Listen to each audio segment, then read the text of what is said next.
एक मुलाकात ऐसी शख्सियतों के साथ जिन्होंने दिया है अपने जीवन को एक नया मुकाम। रूबरू कराएंगे ऐसी कुछ हस्तियों के साथ एक खास शख्सियत के साथ मुलाकात। जयदेव पटेल के साथ नंबर 1 इंडिया न्यूज। नमस्कार, मैं जयदेव पटेल और आप देख रहे हैं नंबर 1 इंडिया न्यूज। आपका एक बार फिर स्वागत है एक खास शख्सियत के साथ मुलाकात प्रोग्राम में। आज हम बात करेंगे, सुप्रीम कोर्ट ने अरविंद केजरीवाल को 1 जून तक के लिए अंतरिम जमानत दे दी है और अब उन्हें 1 जून शाम को या फिर 2 जून तक तिहाड़ जेल में खुद को सरेंडर करना है। इसको लेकर आम आदमी पार्टी का क्या कुछ सोचना है और ये कितना अहम फैसला है और इस आदेश का आगे भविष्य में क्या कुछ इम्प्लीमेंट होगा या फिर क्या कुछ असर पड़ेगा और साथ ही इससे INDA गठबंधन और कितना मजबूत होगा। इन्हीं तमाम पर बात करने के लिए हमारे साथ खास सम्मान है आम आदमी पार्टी के लीगल सेल के अध्यक्ष और सुप्रीम कोर्ट के वकील संजीव नासिर। संजय जी, आपका बहुत स्वागत है आज हमारे प्रोग्राम में। जी नमस्कार।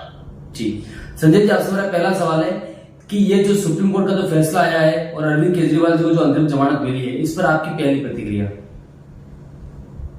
देखिए, ये लोकतंत्र की जीत है, देश के कानून की जीत है कि देश लोकतंत्र के अंदर कानून एक बहुत अहम रोल में हमेशा रहता है और देश के न्यायालय के माध्यम से देश के आम नागरिक को न्याय मिलने की एक उम्मीद रहती है।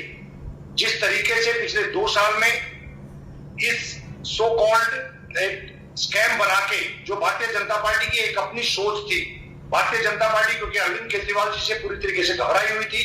अरविंद केजरीवाल जी की पार्टी के आज से 10-12 साल पहले जब बनी तो देश ने शायद ये उम्मीद नहीं की होगी कि अरविंद केजरीवाल जी का विचार इतनी तेजी से लोगों के दिलों में अपनी जगह बनाएगा। अरविंद केजरीवाल जी का विचार है क्या? अरविंद केजरीवाल जी का विचार ये है कि आम जन को वो सारी सुविधाएं जरूर मिलनी चाहिए जो इस देश के खास लोगों को मिलती थी। उस तरीके से आपने देखा, हमने देखा, सस्ती बिजली, फ्री में पानी, जिस तरीके से अच्छा इलाज, अच्छा स्कूल के सेटअप, इन सब सुविधाओं से घबरा के भारतीय जनता पार्टी ने एक ऐसा बवंडर बनाने का प्रयास किया, एक झूठा केस तैयार करने की कोशिश की, ईडी और सीबीआई के माध्यम से हमारे नेताओं को प्रताड़ित करने का प्रयास किया। आज सर्वोच्च न्यायालय ने इस तरीके से जो लोकतंत्र का एक महापर्व चल रहा है, इस लोकतंत्र के चुनाव में अरविंद केजरीवाल जी प्रचार ना कर पाए, इस नियत के तहत ठीक चुनाव के प्रचार से पहले, चुनाव की घोषणा होने के बाद जिस तरीके से रात के अंधेरे में चुने हुए मुख्यमंत्री को उठाया गया, ऐसा इस देश में इससे पहले कभी नहीं हुआ था। आज बहुत बड़ी राहत का दिन है, बहुत बड़ी खुशी का दिन है और देश की जनता ये चाहती थी कि देश के एक ऐसे पॉपुलर नेता, एक ऐसी राष्ट्रीय पार्टी के अध्यक्ष और चुने हुए मुख्यमंत्री हमारे बीच में आके अपनी बातें रखें। और आप देखना, अरविंद केजरीवाल जी के जैसे ही चुनाव प्रचार में कल से वो उतरेंगे, आप देश की जो चुनाव की आबो हवा है वो बदलनी शुरू हो चुकी थी और अब वो आंधी के रूप में पूरी तरीके से नरेंद्र मोदी जी की सरकार का सुपड़ा साफ होने वाला है। जी संजय जी, प्रवर्तन निदेशालय की तरफ से सॉलिसिटर जनरल ने यह दलील भी दी थी कि यह गलत परंपरा होगी। इस पर ईडी ने भी आगे ये कहा कि हम देश में किसी अपराधी को गिरफ्तार नहीं कर सकेंगे क्योंकि देश में अक्सर चुनाव होते हैं। देखिए, सर्वोच्च न्यायालय ने पिछली 2-3 डेटों से बिल्कुल ईडी को क्लियर कर दिया था और हमने सबने देखा था कि ईडी से 5 सवाल पूछे गए थे। उन 5 सवालों के जवाब में ईडी कुछ भी नहीं बता पाई थी। ईडी 2 साल से अब तक आज तक ये नहीं बता पाई कि हमारे किसी भी नेता के खिलाफ उनके पास क्या सबूत है, कैसे उन लोगों ने ये झूठा केस खड़ा कर रखा है, एक नए पैसे की रिकवरी नहीं हुई है। और अगर दूसरी तरफ हम देखें तो वही शरद रेड्डी जिसको किंगपिन बताया गया था, जिससे 100 करोड़ रुपए का हमारे ऊपर आरोप लगाया गया हमारी पार्टी के ऊपर, वो 100 करोड़ को 1100 करोड़ का आर्गुमेंट के दौरान जब सुप्रीम कोर्ट ने कहा तो सुप्रीम कोर्ट ने हंसते हुए ये कहा था, आपके 100 करोड़ के 1100 करोड़ कहां से बन गए? 100 करोड़ रुपए में से 1 भी रुपए की रिकवरी आपने की क्या आज तक? उन्होंने कहा कि हमने ये प्रॉफिट को भी ऐड कर लिया है। तो कुल मिला के ये झूठे केस की एक बिना बुनियाद का केस था। इस केस के माध्यम से अगर शरद रेड्डी ने किसी को रिश्वत दी है तो वो 60 करोड़ रुपया जो इलेक्ट्रॉल बॉन्ड के माध्यम से भारतीय जनता पार्टी के खाते में गया है, उस पर ईडी चुप क्यों है? ईडी के मुंह में दही क्यों जम जाती है? ईडी पूरी तरीके से नरेंद्र मोदी जी के इशारे पे, भारतीय जनता पार्टी की इंस्ट्रक्शंस पे काम कर रही है।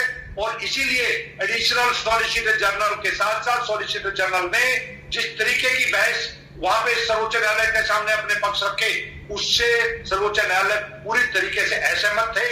और जजेस साहिबान ने जिस तरीके से ये फैसला दिया है और इस लोकतंत्र के पर्व में अरविंद केजरीवाल जी अब चुनाव प्रचार में उतरेंगे, ये देश के लिए भी, लोकतंत्र के लिए भी और इस अहंकारी सत्ता के लिए भी बहुत बड़ा दिन है, उनके जाने के लिए, उनके अंत के लिए और एक नई उम्मीद के लिए, इंडिया अलायंस की जीत के लिए आज का दिन हमेशा इतिहास में याद रखा जाएगा। जी संजय जी, सीएम अरविंद केजरीवाल के जमानत के फैसले पर आज सुप्रीम कोर्ट का जो आदेश आया है, इसका भविष्य में क्या असर पड़ेगा? देखिए, मैं ये मानता हूं कि ईडी ने पूरी तरीके से पीएमएलए केस का, पीएमएलए एक्ट का मिसयूज किया है एक ऐसे आरोप पे जिसका कोई आधार नहीं है। ऐसे लोगों के बयानों पे 354 के लोगों के बयान लिए गए, उनमें से सिर्फ 4 लोगों के ऐसे बयान हैं जिन बयानों में अरविंद केजरीवाल जी का नाम आया है। उसके बयानों के समर्थन में कोई आधार नहीं है और वो 4 बयान भी पहले बयान नहीं है। 4-4, 5-5, 8-8, 10-10 बयान लेने के बाद, बार बार उनको प्रेशराइज करने के बाद उन्होंने अरविंद केजरीवाल जी का नाम लिया। उसके पक्ष में कोई सबूत नहीं है। उसके बावजूद अरविंद केजरीवाल जी को, एक चुने हुए मुख्यमंत्री को, रात के अंधेरे में जिस तरीके से अरेस्ट किया गया, अब इस तरह के फैसले से एक संदेश जाएगा कि ईडी और दूसरी एजेंसीज भी इस बात को 4 बार सोचेंगी कि आप अगर कुछ गलत करेंगे तो सर्वोच्च न्यायालय या देश के न्यायालय न्याय करने के लिए बैठे हुए।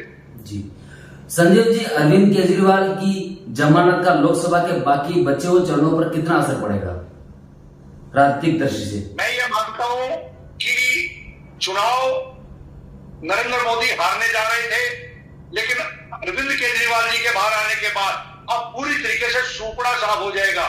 अरविंद केजरीवाल जी को सुनने के लिए इस देश की जनता आतुर है और आप देखेंगे कल दिल्ली के अंदर 2-2 सभाओं में अरविंद केजरीवाल जी बोलने वाले हैं और उसके बाद देश के दूसरे प्रदेशों में जाने वाले हैं। और देश की जनता जिस तरीके से अरविंद केजरीवाल जी को चाहती है और अरविंद केजरीवाल जेल से जब बाहर निकलकर और अपने विचार रखेंगे, अपनी बातें रखेंगे, तो देश के चुनाव की पूरी तरीके से आबो हवा बदलेगी और कम से कम हरियाणा में, पंजाब में, दिल्ली में, हिमाचल में, यूपी के बचे हुए हिस्सों में और देश के बचे हुए हिस्सों में पूरी तरीके से एनडीए का सुपड़ा साफ होने जा रहा है। जी संजय जी, आपसे मेरा एक आखिरी सवाल है कि कहीं ना कहीं सुप्रीम कोर्ट ने एक शर्त भी रखी है कि आप इस केस का जिक्र नहीं करें अरविंद केजरीवाल जी को लेकर के। ऐसे में जो कल से जो प्रचार प्रसार शुरू होगा, इसमें क्या कुछ इम्पैक्ट पड़ेगा इस केस को लेकर के? और साथ ही एनडीए गठबंधन अरविंद केजरीवाल के आने से और कितना मजबूत दिखाई देगा बच्चे हुए लोकसभा चुनाव में? देखिए, नए जोश आपने महसूस किया होगा। पूरे एनडीए में बौखलाहट और टीम इंडिया के अंदर एक जोश आप शाम तक आपको महसूस हुआ होगा और अभी और बचे हुए शाम तक आप देखेंगे पूरी तरीके से एक नए जोश में इंडिया अलायंस पहुंच चुका है। और जहां तक आपने कंडीशंस की बात कही है, माननीय सर्वोच्च न्यायालय ने चुनाव में प्रचार करने के लिए कोई कंडीशन नहीं लगाई है। अरविंद केजरीवाल जी विचन तरीके से अपने विचार रखेंगे। इस केस से संबंधित जो भी फाइल है, इस केस से संबंधित जो भी विचार है, वो क्योंकि चुनाव का हिस्सा नहीं है, उसमें स्वाभाविक तौर पे सर्वोच्च न्यायालय ने जो भी निर्देश दिए हैं उसका पालन होगा। और देश के लोकतंत्र बचाने का ये चुनाव है। डे 1 से अरविंद केजरीवाल जी ने कहा है, देश के लोकतंत्र बचाने के लिए, देश के प्रजातंत्र को बचाने के लिए, देश के संविधान बचाने के लिए इस इंडिया अलायंस का गठन किया गया था। और इस इंडिया अलायंस के गठन में अरविंद केजरीवाल जी की अहम भूमिका थी और अरविंद केजरीवाल जी प्रचार में अहम भूमिका निभाएंगे। और आने वाला ये जो 3-4 फेजेस का जो चुनाव बचा हुआ है, कल का आखिरी 13 तारीख को जो चौथे चरण का पोलिंग है, उसका कल प्रचार, कल आखिरी दिन है, इसमें भी उनका रोल रहेगा। और बचे हुए जो 3 फेज है उसमें पूरी ताकत से अरविंद केजरीवाल जी प्रचार करेंगे। और अरविंद केजरीवाल जी जब चुनाव का रिजल्ट आएगा तब आप और हम और देश की जनता देखेगी कि अरविंद केजरीवाल जी का इस चुनाव के अंदर एक अहम रोल रहा।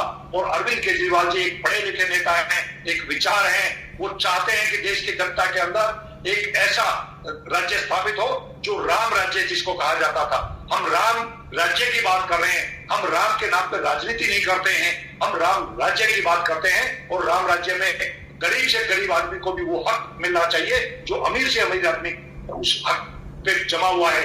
इस देश के अंदर राम राज्य की स्थापना के लिए अरविंद केजरीवाल जी को हमेशा याद किया जाए। जी संदीप जी, आपने हमारे लिए समय निकाला, उसके लिए आपका बहुत बहुत धन्यवाद। Thank you.